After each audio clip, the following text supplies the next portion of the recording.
Allah Ta'ala berfirman di dalam Al-Quran, Ya ayuhan nas, inna wa'adallahi haq. Wahai sekalian manusia, kata Allah, sesungguhnya janji Allah itu adalah benar. Fala taghurrannakumul hayatud dunya wala yaghurrannakum billahil ghurur. Jangan kalian tertipu dengan kehidupan dunia,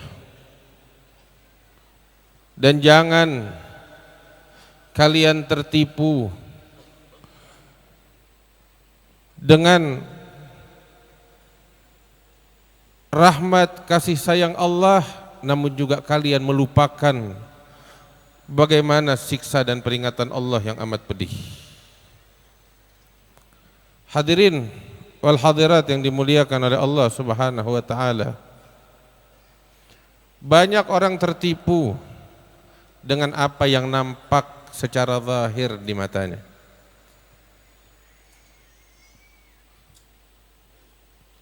Banyak orang yang tertipu dengan apa yang nampak secara zahir di matanya. Karena itu Allah memberikan peringatan kepada kita sekalian. Sebab Allah Ta'ala tidak melihat bentuk fisik. Yang dilihat oleh Allah Subhanahu wa taala adalah hati kita. Yang dilihat oleh Allah Subhanahu wa taala adalah haqaiqul asya, hakikat segala sesuatu. Bukan casingnya, bukan bungkusannya yang bisa kita bungkus dengan berbagai macam bungkus. Hadirin wal hadirat yang dimuliakan oleh Allah Subhanahu wa taala, betapa banyak hal di luar sana nampak di mata kita bagus, tetapi jika kita renungkan kita akan dapati itu hanya sekedar bungkus. Karena itu kita dianjurkan agar jangan tergesa-gesa, tetapi kita banyak merenung. Jangan pernah memvonis sesuatu yang tidak kita ketahui. Wala taqfu ma laysa laka bihi ilm, inna sam'a wal basara wal fuada kullu ulaika kana anhu mas'ula. Hadirin yang dimuliakan oleh Allah Subhanahu wa taala, di dalam Al-Qur'an Allah Ta'ala menyatakan, Qul hal unabbi'ukum bil akhsarina a'malah. Katakan ya Muhammad kepada umatmu sekalian, apakah kalian ingin aku beritahukan tentang orang yang paling rugi amal perbuatannya? Siapa mereka? Alladzina dhalla sa'yuhum fil hayatid dunya wa yahsabuna annahum yuhsinuna sun'a. Mereka adalah orang-orang yang sesat, yang amal perbuatannya menyimpang, akan tetapi mereka menganggap, bahkan meyakini kalau mereka berada di jalan yang benar. Ini orang yang paling rugi. Anggapannya membuat dia terjerumus di dalam api neraka. Dan betapa banyak orang yang semacam ini. Hadirin yang dimuliakan oleh Allah Subhanahu wa taala, casing, atribut enggak penting. Tetapi yang dilihat oleh Allah Subhanahu wa taala adalah hakikat daripada sesuatu tersebut. Di dalam suatu hadis sahih yang diriwayatkan oleh Imam Hakim fil Mustadrak, Nabi besar Muhammad sallallahu alaihi wasallam memberikan contoh tentang orang-orang yang tertipu dengan casing, dan dia tidak mempedulikan hakikat daripada sesuatu tersebut. Apa itu? Nabi sallallahu alaihi wasallam kasih 3 contoh. Yang pertama, ulama, orang yang berilmu. Yang kedua, orang yang berinfak, berderma. Dan yang ketiga, orang yang berjihad. Ulama, casingnya bagus, hadis yang sangat banyak diriwayatkan tentang kemuliaan para ulama. Martabat yang paling tinggi setelah kenabian, yang kemudian setelah itu para syuhada yang berjihad di medan perang. Tetapi Allah enggak melihat kepada casing. Sehingga di dalam hadis sahih Rasul sallallahu alaihi wasallam menceritakan bahwasanya di hari kiamat didatangkan 3 kelompok orang ini. Namudhaj. Yang pertama orang yang berilmu. Maka ketika dihadirkan di hadapan Allah Subhanahu wa taala,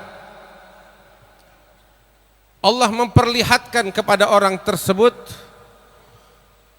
tentang janji yang indah yang Allah janjikan kepada mereka orang-orang yang berilmu, daripada surga, karunia Allah, anugerah Allah. Ketika dia melihat anugerah yang agung itu yang Allah janjikan untuk orang-orang berilmu,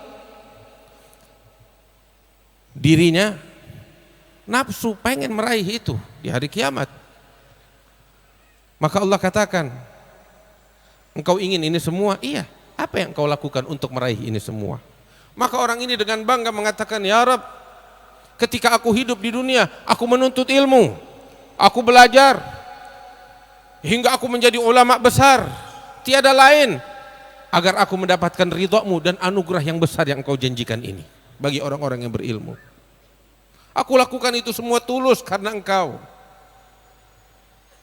Allah Ta'ala bilang, kadzabta, engkau dusta.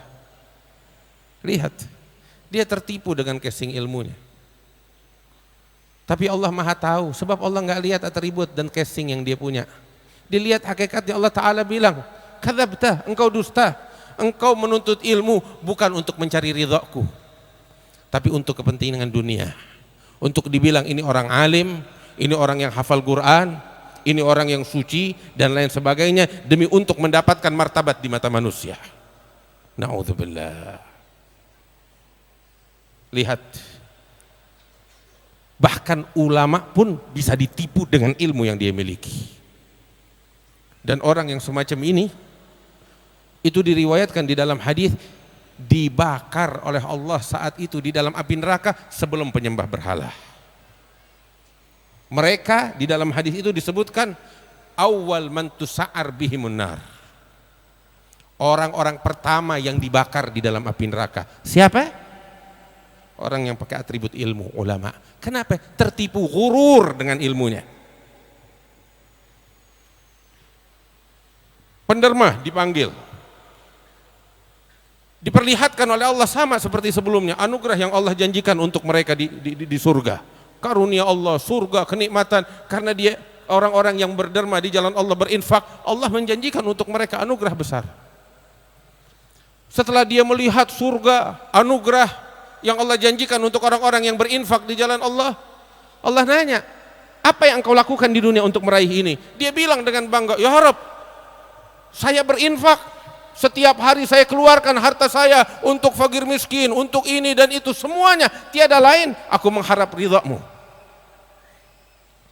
Tertipu dia dengan casingnya. Allah Ta'ala Maha mengetahui, dan Allah enggak lihat kepada fisik, yang dilihat oleh Allah hati dan batin orang tersebut. Sebab hati, hadirin yang dimuliakan Allah, enggak bisa berdusta. Fisik kita bisa bersandiwara, perbuatan yang nampak kita bisa poles dengan indah, dengan bentuk yang bagus, dan kita bisa bersandiwara. Tetapi hati kita tahu betul enggak bisa berdusta. Itu yang dilihat oleh Allah. Allah Ta'ala bilang, kadzabta, engkau dusta, kata Allah. Engkau lakukan itu semua untuk dipuji, untuk dibilang ini orang yang dermawan, ini orang yang baik, dan engkau telah meraih pujian tersebut. Surga haram bagimu, tempatmu di neraka, maka diseret orang tersebut ke dalam api neraka. Na'udzubillah. Tertipu dengan atribut. Demikian halnya mujahid fi sabilillah, orang-orang yang mati syahid, diperlihatkan oleh Allah anugerah karunia bagi mereka yang mati syahid berjuang di medan perang. Bidadari, surga, kenikmatan. Kemudian Allah bilang kepada orang ini, apa yang kau lakukan untuk meraih ini semua? Orang ini bilang, ya Rabb, dengan bangga dia katakan, aku ketika hidup di dunia berjuang mengorbankan jiwa dan ragaku demi untuk meraih keridhaanmu dan ini semua. Allah Ta'ala bilang, kadzabta, engkau dusta. Jangan tertipu dengan atribut. Allah tahu apa yang di dalam hati kita.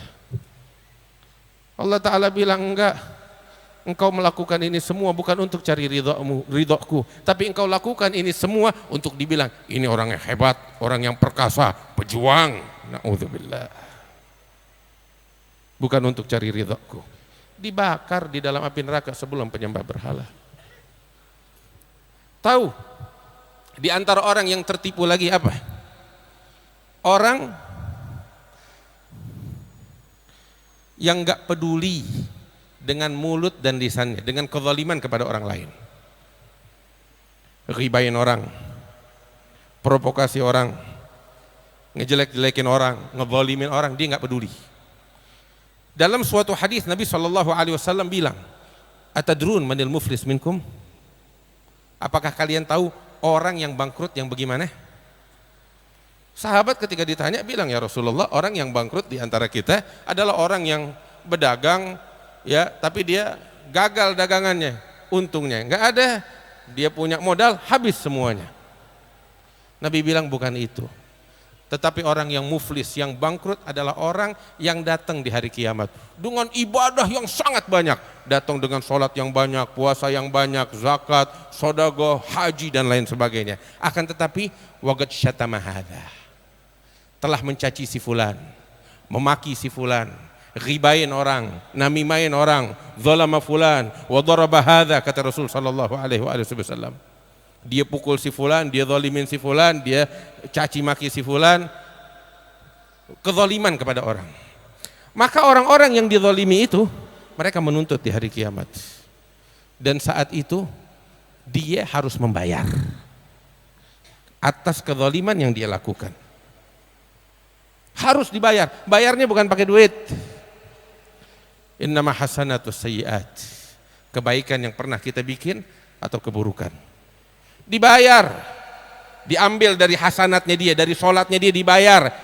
Diambil untuk membayar kezaliman yang dia lakukan kepada orang yang dulu dia caci. Sampai tuntas. Diambil lagi puasanya, bakal orang yang dia zalimin, bakal orang yang dia pukuli, bakal orang yang dia ghibahi, bakal orang yang dia fitnah dan dia namimahkan. Sampai habis, sedangkan kezaliman belum selesai. Kebaikan habis semuanya, bakal ngebayar tuh hutang. Kezaliman belum selesai. Lantas bagaimana mau bayar?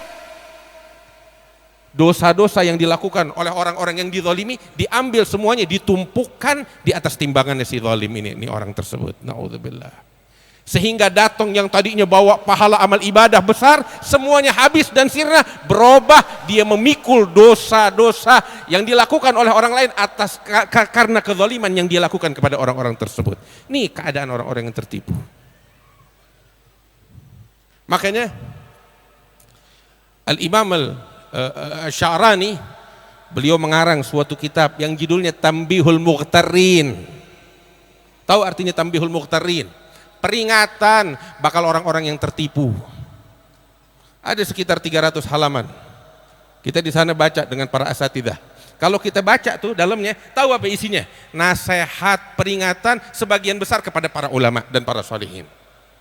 Ulama dan sholihin, ya, orang-orang soleh banyak tertipu sampai Al-Imam Sya'rani mengarang itu kitab 400 halaman, isinya nasihat bakal mereka supaya jangan tertipu, apalagi yang lain. Al-Ghazali juga mengarang kitab semacam itu, fi ghururin nas ajma'in, tentang orang-orang yang tertipu yang sangat banyak sekali. Saya nggak bicara tertipu dengan urusan dunia, tapi pembicaraan saya tentang urusan akhirat, tentang urusan Allah yang jauh lebih agung, lebih besar. Dan ambil kabar, sebagaimana orang banyak tertipu dengan ilmu, dengan amal ibadah, juga banyak tertipu dengan nasab dan keturunan. Nasab keturunan Nabi memang harus kita agungkan dan kita cintai. Dan ambil kabar, tiap orang yang membenci keturunan Rasulullah sallallahu alaihi wasallam dosanya besar. Man mata mubghidan li ahli baiti hasyarahu Allahu ma'al yahud wa in taqatta'a fil ibadati iraban iraba. Orang yang matinya membenci keluargaku akan dikumpulkan di hari kiamat bersama orang-orang Yahudi, walaupun dia beribadah sampai terpotong-potong badannya. Kita wajib mencintai Ahlul Bait, tetapi Ahlul Bait pun, keluarga Rasulullah harus sadar bahwasanya dia akan dituntut pertanggungjawaban oleh Allah atas nasab yang mulia yang Allah titipkan kepada dirinya sebagai amanat. Ingat itu.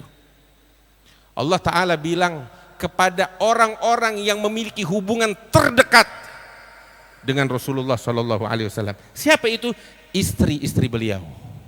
Ya nisa'an Nabi, lastunna ka ahadin minan nisa.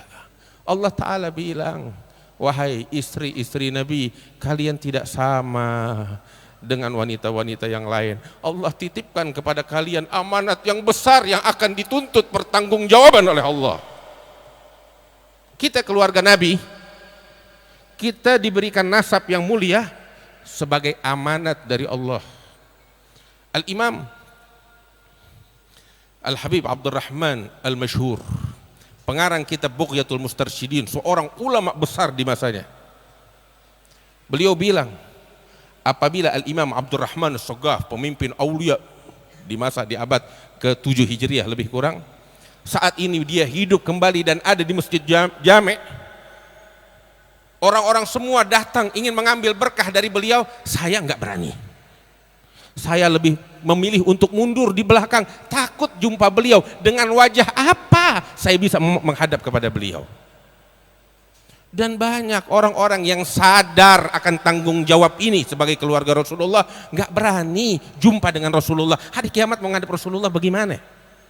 Kita keluarga Nabi harusnya sadar, ini amanat besar, dikasih nasab yang mulia oleh Allah, mau menghadap kepada Rasulullah dengan wajah yang kayak bagaimana? Tatkala kita menyimpang dari ajaran Allah, ajaran Rasulullah SAW. Orang lain memang wajib cinta kepada keluarga Nabi, tetapi kita sebagai keluarga Nabi harus menjaga ini nasab agar tidak dinodai. Penodaannya dengan amal perbuatan yang menyimpang dari ajaran Rasulullah SAW tidak pantas. Makanya Al-Imam Ja'farus Shadiq atau Muhammad Al-Baqir bilang kepada anaknya, ya bunayya, al-ilmu syarif wabi wabik ashraf. Ilmu itu mulia, tetapi apabila ilmu itu kita keluarga Nabi yang memiliki, jauh lebih mulia lagi. Wal jahlu gabih wabi wabik agbah. Kebodohan itu tercela, tetapi kalau kita keluarga Nabi yang bodoh akan agama Allah, jauh lebih tercela lagi. Sebab kita enggak menghargai anugerah yang diberikan oleh Allah, diamanatkan untuk kita sekalian. Orang lain wajib cinta kepada kita, keluarga Rasulullah, tetapi kita juga dituntut kewajiban yang besar kepada Allah Subhanahu wa taala. Mudah-mudahan kita semua diberikan kesadaran oleh Allah dan tidak dijadikan oleh Allah sebagai orang-orang yang tertipu dengan kehidupan dunia ini.